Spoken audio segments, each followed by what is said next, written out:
भाजपा प्रदेश अध्यक्ष विष्णुदत्त शर्मा मालवा दौरे पर है। आज सुबह वे मंदसौर पहुंचे और उन्होंने भगवान पशुपतिनाथ के दर्शन किए। इस दौरान पीएम की सुरक्षा में हुई चूक को लेकर उन्होंने प्रधानमंत्री के लिए पूजा अर्चना कर हवन किया और लंबी आयु की कामना की।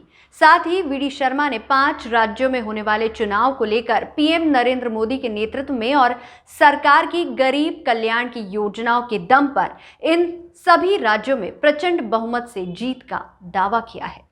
इसके साथ ही उन्होंने कांग्रेस पर निशाना साधते हुए कहा कि कांग्रेस इस देश के अंदर अपना अस्तित्व खो चुकी है। वह अब अपना अस्तित्व बनाए रखने के लिए दूसरों के साथ मिलकर काम करने का प्रयास कर रही है। उनका नेतृत्व अप्रासंगिक हो गया है।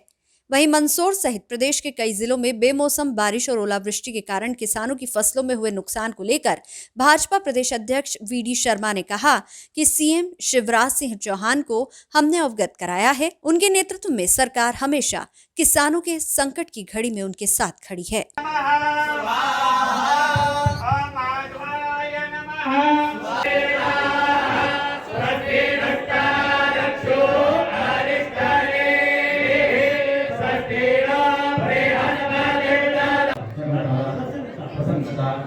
सिद्धि अर्थम सर्वे ग्रहा अनुकूलता प्राप्त्यर्थ मम नमः बाहुभ्यां मुदते नमः स्वाहा जानेतु दिवालतो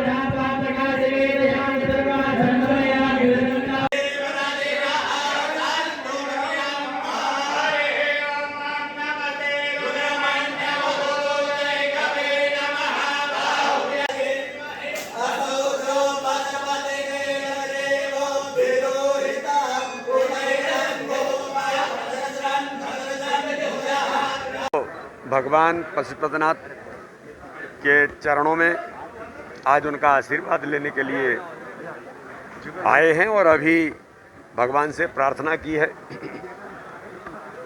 और हवन पूजन के साथ महामृत्युंजय के जाप के साथ भारत के हमारे लोकप्रिय प्रधानमंत्री, दुनिया के सर्वाधिक लोकप्रिय नेता आदरणीय नरेंद्र मोदी जी के दीर्घायु के लिए और देश के अंदर और वो शक्ति और ताकत से काम कर सकें, आज हम सब ने मिलकर के भगवान पशुपतिनाथ से प्रार्थना की है। भारतीय जनता पार्टी मध्य प्रदेश के अंदर, देश के अंदर यशस्वी बने, कार्य का विस्तार हो और सुख समृद्धि और वैभव के साथ पूरा मध्य प्रदेश और भारतीय जनता पार्टी भगवान के आशीर्वाद से सक्षम बने। आज भगवान से प्रार्थना की है। आज का जो प्रवास है वो विशुद्ध तौर पर एक संगठनात्मक काम की दृष्टि से, क्योंकि ये जो वर्ष है हमारा, ये संगठन पर्व का वर्ष है। भारतीय जनता पार्टी ने तय किया है कि इस देश प्रदेश के अंदर ठाकरे जी के जन्म शताब्दी वर्ष पर संगठन कार्य का विस्तार और काम का सुदृढ़ीकरण, ये हमारा मूल इस बार का लक्ष्य है। प्रत्येक बूथ सक्षम बने, इसको लेकर के हम विस्तारक योजना से लेकर हमारी एक व्यापक रणनीति इस काम पर बनी है। 20 तारीख से लेकर के 30 तारीख तक पूरी भारतीय जनता पार्टी बूथों पर होगी। जो बूथ का वेरिफिकेशन से लेकर के बूथ का डिजिटलाइजेशन हम इस बार करने वाले हैं और आगामी समय में बूथ को सक्षम बनाने का ही हमारा अभियान और संकल्प है। इस दिशा में भारतीय जनता पार्टी इस वर्ष संगठन पर्व के वर्ष पर काम कर रही है। सर, 5 राज्यों में चुनाव की घोषणा हुई है, क्या रणनीति रहेगी आगे बीजेपी की? भारतीय जनता पार्टी पूरे देश के अंदर माननीय प्रधानमंत्री नरेंद्र मोदी जी के नेतृत्व में, अमित शाह जैसे जो देश के गृह मंत्री हैं, जिन्होंने इस देश को सशक्त भूमिका निभाने का काम कर रहे हैं, भारतीय जनता पार्टी के सम्मानीय राष्ट्रीय अध्यक्ष जेपी नड्डा जी के नेतृत्व में जिस प्रकार से संगठन आज सशक्त और ताकतवर बना है, मैं ऐसा मानता हूं कि इस चुनाव में 5 राज्यों में माननीय प्रधानमंत्री जी के प्रति पूरे देश की जो भावनाएं हैं, पूरा जनमानस माननीय प्रधानमंत्री जी के साथ खड़ा है।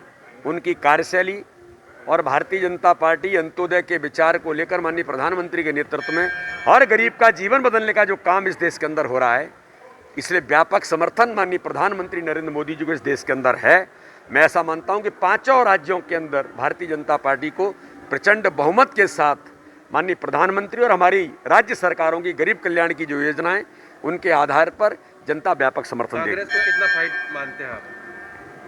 कांग्रेस इस देश के अंदर अपना अस्तित्व खो चुकी है।